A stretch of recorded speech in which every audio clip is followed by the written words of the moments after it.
Okay, so we should be live at this point. Excellent, right. We'll get started. Okay, so yeah, effectively, hello and welcome to our What's New webinar series. Again, this is our third session now in this series. So this session has been designed to essentially summarise and take you through the changes that have been made to Colleague as part of the latest release. So we're now on release 24.0402. And that was released last weekend. So we've booked out an hour for this session, but ultimately these sessions will last as long as they need to in terms of moving through the features of the release and ultimately answering any questions that you may have. So there's the opportunity to ask queries via a Q&A area that should be available in the Teams panel. For those that are accessing, and yeah, effectively ask questions as we go by all means. If you could try and keep the questions relevant to the session, so based on the new features that have been shown, that would be ideal. And obviously either during the session or at the end of the session, I'll review the questions and obviously we'll go through and obviously answer anything that was raised. The session has obviously been recorded, and subscribers of the What's New series will be sent an email with access to the recording, but it'll also be published on YouTube, and we'll send it around on social media. In terms of the key points that were made in terms of the enhancements, that was the bulk update of skills from search results, the ability to set the importance of emails that are now sent from Colleague, the profile picture now be included when you're using the CV parser, mandatory field settings based around requirement type, and the importing of rates to a placement via a CSV file. There's also a bonus update as well, which I'll have to cover in this session, to do with the Outlook add-in, which is an update that's being deployed this weekend. So we'll cover that in that session, and also the minor updates that we made as well. So let's get started with that. Okay. All right, so again, that's just the obvious, but what I'll be doing is effectively going through the help file, sorry, the release notes that were deployed. So the release notes are available from the help area. If you go to the help section, the top area of the help section is always going to be the current release, the latest release, and links to those release notes. So it's essentially what you're seeing here. Me sort of going top down in this area. So I'll start by going through the ability to bulk update skills from a search result. I'll just drag that over there and close that one down. So I'll start off by going, if I go to a search, so effectively the functionality that's been added, and it's part of an ongoing project that we have with regards to the search results area and adding bulk update workflows into that area. But effectively, if you're in a search results and you go to show results and you have obviously a search result there, you'll be able to select some records, and off the right click menu, or off the selected records menu, you'll find that there's an option for skills. So there's an option for ownership as well, for adding ownership in bulk against records, but there now has been an option added for skills, and that's effectively works as you expect it. If you select add skills, it launches your skills library. You can select the necessary skill that you want to allocate against a record. I'll select these ones perhaps. And then I'll press OK there, and that will add those skills to those selected records. And this works against obviously candidates, companies, contacts, requirements. And effectively, yeah, it's no more complicated than that really. The option again is available to then remove those skills as well. So if you want to remove any skills, then you can obviously select specific skills, and those obviously will then be removed from those selected records. In terms of enabling this within the admin area, for a lot of people, this to be turned off to begin with as functionality, because ultimately it's bulk update workflow and that needs to be approved by administrators for users to be able to do. So within the admin area, under user group permissions, there is a section under the search area, the search permission folder. And that's basically where you can say that you want to update skills. So to give the option of updating skills from the candidate search, company search, contact and requirement search, and those basically just need to be set to full access. And on the basis that they have that setting, then obviously, that option will then be apparent or available. If you were doing it from a company, there's a couple of slight differences. So if we did it from a company and we do just get a search result up. Yeah, let's get some records there.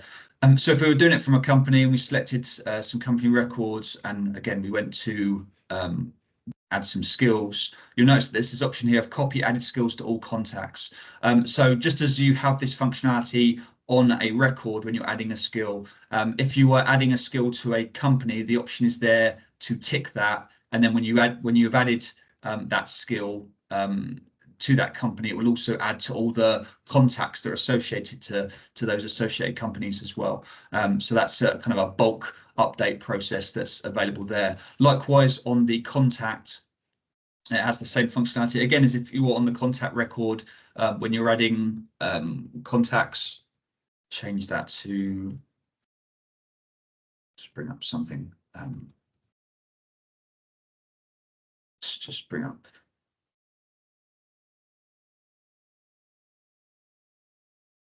Bring up a name. So if we were adding skills to any contacts, again, the option is there to add those skills and remove them, but you have this option here, copy added skills to company, copy added skills to all contacts. So if you were adding skills to those contacts, if you wanted to add them to all of the contacts of that company, then you could tick that rather than it just adding to that one contact. And if you want it added the skill to the associated company of that contact as well, the option is there to do that also. So that option has been added also. So yeah, and effectively you would use it simply as that. It's worth noting that when you're using skill criteria searching in general, the option is there to look up records that have no skills as well, which can obviously help from an administrative purpose as well. So if you wanted to find records that have not got skills allocated, you can use that function, alongside any other criteria you might want to use, and then ultimately use the bulk adding of skills to obviously assign skills to records, again, based on how you want to assign them. But just that's the main functionality from a uploading of skills or adding of skills against records. We're also then working on other areas, other options as well with regards to bulk updating. They'll come, but yeah, for the moment, what we've done is against ownership now, and in this release against skills. So the next update along is to do with the importance of emails, and that's effectively close down that. Yeah, when you're on a record, or when you're generating an email in general from the system, you'll see that there's this new option that's been added for importance. So as standard, any email generated from the system will have normal importance, and then you have this option of specifying whether it's high importance or low importance if you wish to do so. So yeah, effectively, it's really no more complicated than that. If you are using the SendGrid integration, this importance level is also passed as part of the processing of the email with SendGrid as well. But effectively, from a standard perspective within 365 and using Outlook, it will use the importance level that you specify here. So that's ultimately the setting that's been done there. The next one along is to do with the CV parser, and the update that we've done there is to basically account for profile pictures. So when you are processing a CV, I select a CV here. Yeah, effectively, CVs can and sometimes do include a picture within them of that candidate. And ultimately, what it will now do is include that candidate picture, or as part of the scan, it will determine whether or not that's a profile picture, and if it is, it will assign it as the record. So then, yeah, effectively, as you're creating the candidate on the record, as you'd expect, it creates the candidate record, but also it then assigns that profile picture to the record as well. So that's just an extra layer of assigning the picture to the record as part of it being generated. And obviously that picture is available and within the documents area as well, as you'd expect. So the profile picture being scanned as part of the parsing process is what's the main update there.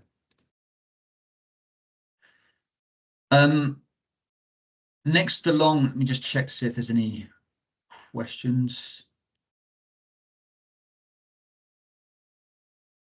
Oh, okay, I'll keep going. So yeah, in terms of the import placement rates, the next one along is to do with importing placement rates. So this is the scenario of yeah, effectively if you have existing placements and you wish to either add rates or adjust, well, realistically it's just adding rates to those placements in some form of bulk approach, then there's obviously been multiple instances where we've added kind of in bulk importing functionality within the back office area. So the ability to import timesheets, the ability to import charges, and now what we've done is the ability to import rates. So this is accessed again from the back office area, import rates.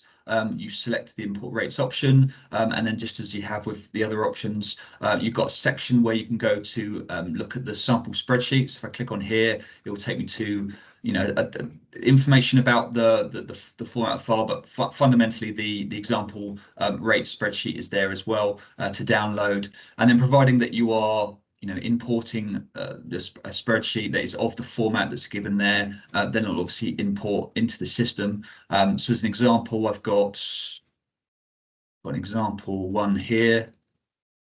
So as it is with all of the import options, you have a validation check first, where it scans through the file and checks to see that you have a rate in mind, or there is actually a valid rate there. And if that's the case, then it'll ask you if you want to proceed with the import, and you say okay there.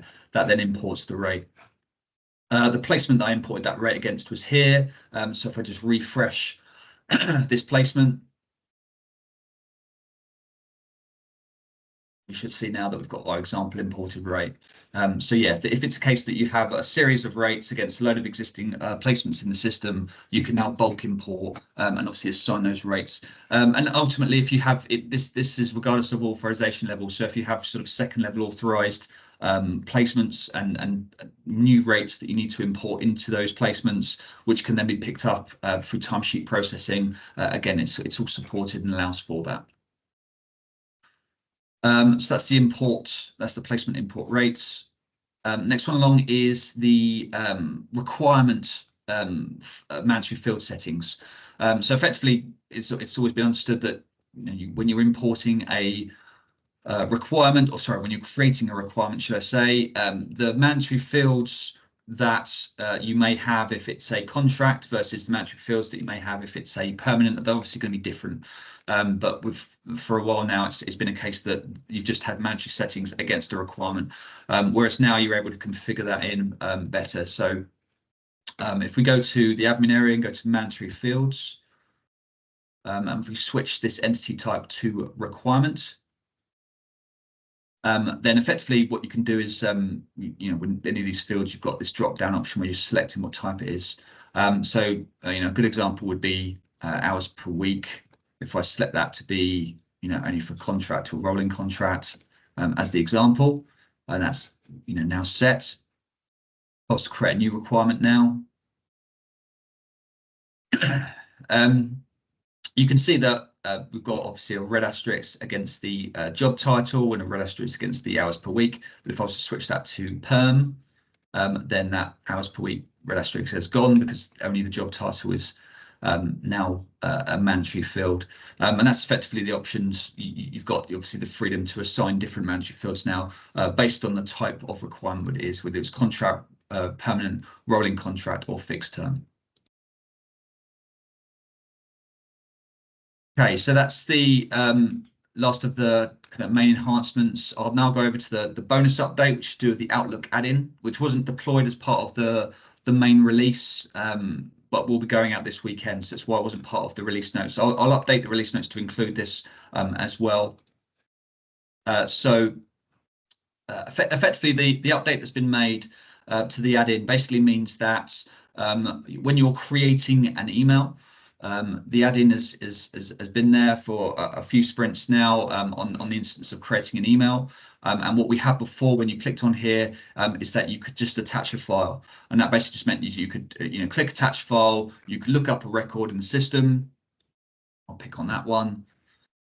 It gives you a list of the files, the documents that have been associated to that record. You click on one of those documents and obviously then attaches to the record. But the attached file is basically just attaching a file. It's not acknowledging that you are sending a CV. It's basically just attaching a file to the email.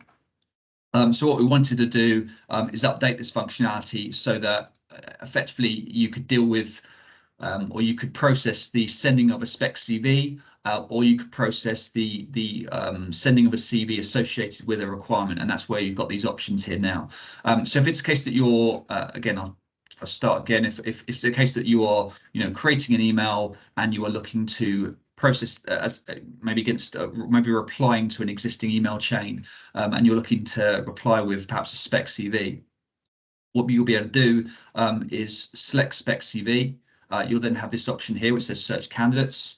You can, again, I'll pick on this candidate, but you could search on obviously other candidate names, telephone numbers. Again, it's like a quick search, so it will just search through and try and find records, and then you can select the file, and that's attaching the file, but this time it's attaching it with the understanding it's attaching it under the guise of it being a spec CV. What that then means is that providing it's going to a contact which is a valid contact on your database, it needs to obviously be a contact registered on the system with the email address that you're using. But providing that you're sending it to a contact as a you have to say spec CV. You could just do it's the actual coding behind the email to sort of record that it's going out as a spec CV is sort of hidden in the code of the email that you don't see. But yeah, effectively you send off that email and it will send it ultimately knowing that it's a spec CV. So it will go out the door, and then as part of the email logging process, which that email logging process obviously there's a delay from the email being sent to it being logged. There's a sort of as the email is being logged over the course of the next 5 to 10 minutes, it will log it and it will see that it was sent as a spec CV, which means it will be added to the system, as a spec CV on the candidate record. You'll see, if I go back to a candidate record just to highlight what I'm talking about. If you go back, if we go to these records really. The spec CV sent tab you see here will basically have an entry saying that you sent a spec CV to that person, and from a reporting perspective it will all work with that. Likewise, if you were sending a CV and you was doing it on behalf of a requirement, the approach is slightly different. So with spec CV you're just looking up candidates, but with a spec CV, with a CV that you're sending from a requirement, you click on this and you're looking up the requirement. So again, in this case, you might look up, by job title or by company or by requirement ID, and that will bring up a search result. Requirement ID will obviously give you the exact, but obviously that will give you a requirement record there. And then when you select that requirement, it then lists off all the candidates that you have long listed against that requirement. And the next step ultimately will be to select which candidate it is that you're looking to now process as a send CV, and again that will give you a drop down list of the documents associated to that record. And again that means that they're now attached in the background. The code, again, as part of how this email will be logged, the code will be in the background to say that it's associated to this requirement, it's associated to this candidate, and it'll update the candidate against the requirement to say that it's now at status of sent and the date it was sent. So that's the main update. What you can't do is combine these workflows. So if you do one, the other one will be turned off. So if you're sending a spec CV, you're sending a spec CV in the email. If you're sending a CV associated to a requirement, then you're sending that. But you can't have them both at the same time within the email, either as spec or requirement. It's one or the other. But that's fundamentally the key difference there with regards to the Outlook add-in. Again, that update will go out this weekend. And then from there, obviously, you'll be able to see that change. You don't have to update or download the add-in differently or something like that. As long as you've got the add-in installed, this area will just update to have these options available. Okay. Any questions on that at all?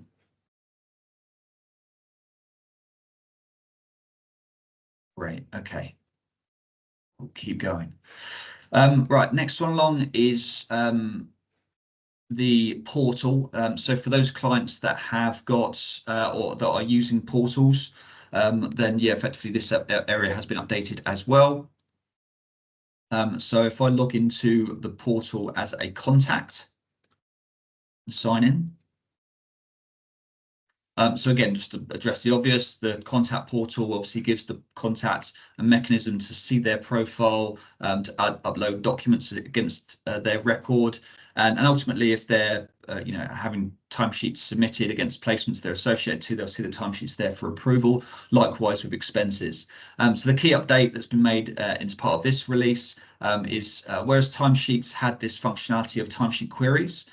Where if they weren't happy with a component of this timesheet, if they were looking at the timesheet and thinking something's not quite right, they could click on query timesheet and then obviously type in their query there. That functionality wasn't available from expenses. So if an expense claim had gone through and they weren't entirely sure about that it would have to go off pieced in terms of raising a query in regards to it. Whereas now, again, there's query functionality that's been added, so they can click on that.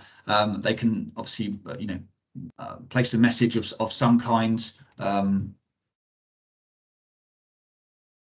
And yeah, effectively that allow the contact to query the contents of an expense or ask for more info or whatever it is that they wish to do. As part of sending out a query, just the same as it is for timesheet, it would mean that the associated contact to that expense would get a notification email advising that their expense has been queried.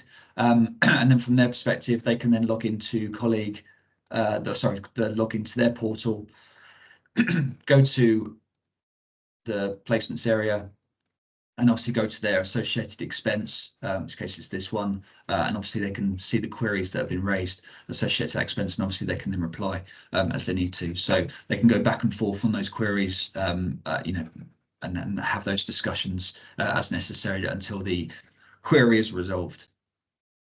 So that was the key update with regards to the portal, and there was a fix there with regards to the uploading process as well. So when an upload occurs against the portal, in here the actual portal notification with regards to that document upload was needed work, that's now been worked on and sorted as well. So moving on to kind of minor UI tweaks, whereas these ones were sort of more specific work and more, I guess, noticeable. These are kind of more minor tweaks that have been applied based on things that clients have asked, obviously, over the course of the sprint. So one is to do with a global setting with regards to the applicant source field. So to demonstrate what's meant by that, if I go to global settings and I go to source, this is only really relevant if you've got it set so that the source field is kind of required as an essential, or if you want it that they're assigning a source when they're adding candidates or longlisting candidates to requirements. But there's this option now here about copying over the candidate source. So how it used to work when you added or longlisted a candidate to a requirement, the source of that candidate would just be automatically copied over and then assigned as the source of this application. Whereas now, if you longlist a candidate based on with this setting is saying to copy it over or not, if the answer is to copy over is set to yes, then yeah, effectively when you're just leave coming out of that, go back into there. Effectively, when you're adding in to, I'll say Jones, click on there, select there. When that source is being added in, it will copy it over automatically if that's set to yes. If that was set to no, and I'll set this so that source field, I'll set that to yes as well. If that was set to no, then when you are adding the source, adding a candidate to a requirement, the source field is blanked out. So if I pick on another candidate now, select Jones, Fred Jones, select that. What you can see there is the applicant source was blanked out just then. So that they have to select obviously an applicant source as part of the candidate registration process. So we can either copy through the source of the candidate if that was set to yes, or it can be blanked out so that they have to select something. And then, yeah, effectively that just means that obviously that source gets assigned as it needs to be. So that's that change. Yeah, the option of bypassing mandatory fields on an import. So obviously the import feature that's available within the system for importing candidates, companies, contacts. Again, these are on the basis of these sample spreadsheets that are available, providing you have spreadsheets that the columns are in the specified ordering that have been advised. Then you'll be able to import in candidates, companies, and contacts. But an option that's now been added is to whether or not you want to have it check mandatory fields as a part of the import. So in some cases, it's absolutely valid to ensure that obviously data that you're importing in meets the mandatory field criteria. But in some cases, we've found that there's scenarios with clients where they want to just import in a load of record data and then clean it up once the data is actually in the system. So that's effectively the option that you've got here, where you've got to choose whether or not you're checking on mandatory fields.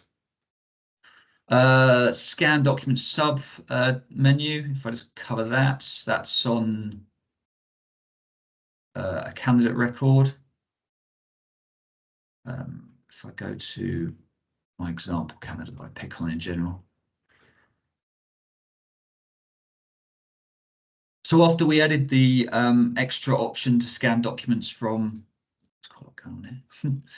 we've got a few scan document options now. So obviously on the skills area, there's a scan document for skills where you're scanning a document and it sends skills that have been found. There's also now an option on the experience where if you were sent a new CV and you'd attached it to a document, there's a scan document there again. So again, you select whatever file you want to select, hit scan document, it scans it for the experiences that have been referenced within the CV, and then it kind of lists these out here. You do get a warning if it's a duplicate, and obviously you can untick those as you need to based on whether or not they're new or not.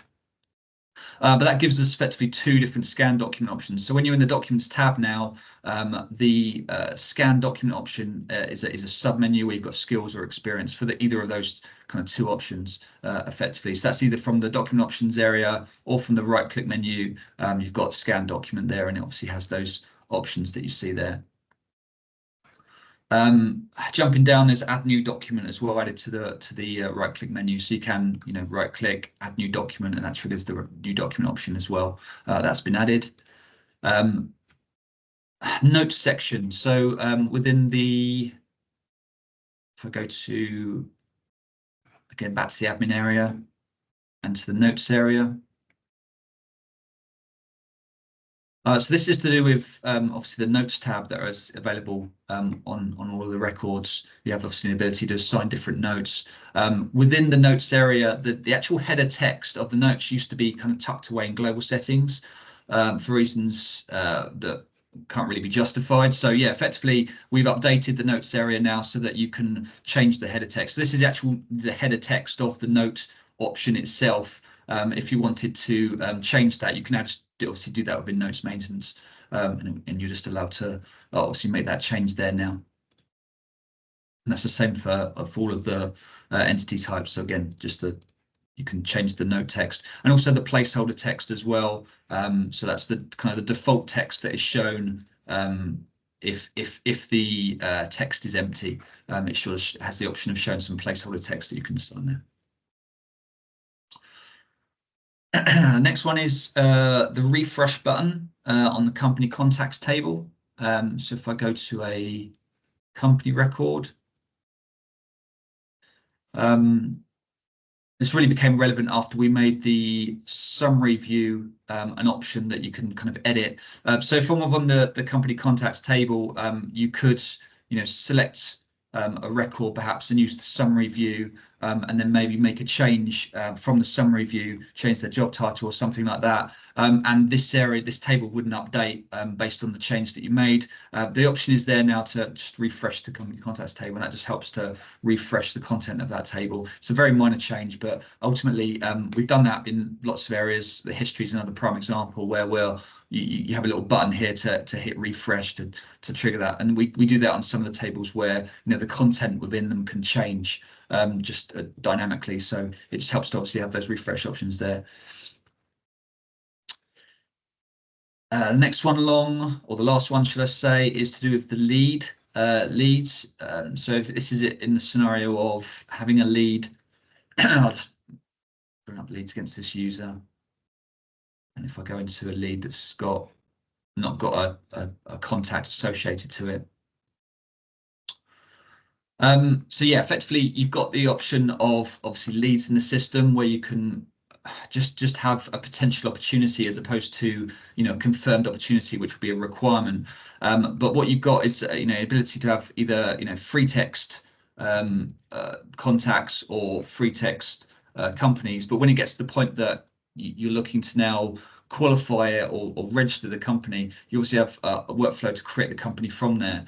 But if we've assigned a company to the lead, for example, if I assign this contact to lead, the contact magnifying glass, the contact lookup used to still look up the whole system, whereas it's really only relevant once a company's been assigned. If you click there for it to look up the contacts against the company.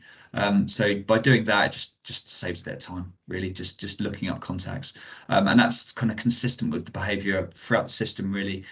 When you've got the company assigned, the contacts drop down should be just a list of the contacts of that company. So that was the update that was made there. There's obviously some bug fixes that went into the build as well, and I don't generally go through those bug fixes in here, but by all means take a look at them if there's any that you were experiencing or waiting on an update about. We obviously respond to queries obviously and issues raised in support, and obviously deploy those fixes either in hotfix format.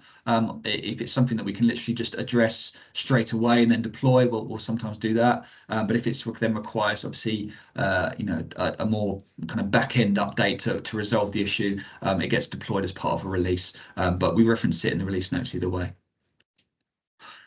But that covers effectively the agenda of the What's New sessions. That's essentially the whole release top to bottom. And again, we continue doing these sessions to cover that and make sure that you've got an overview week on week, month on month, that's covering those changes. Again, if there's any questions, now's the time to raise those. I'm not seeing any questions being generated. So that will be the session done. Thank you very much for your time. As I say, off the back of this session, I'll send round a copy of the video to all people that have subscribed to the channel. And yeah, ultimately, we'll stick up on social media as well. Thanks for your time, and see you again for the next one. Take care.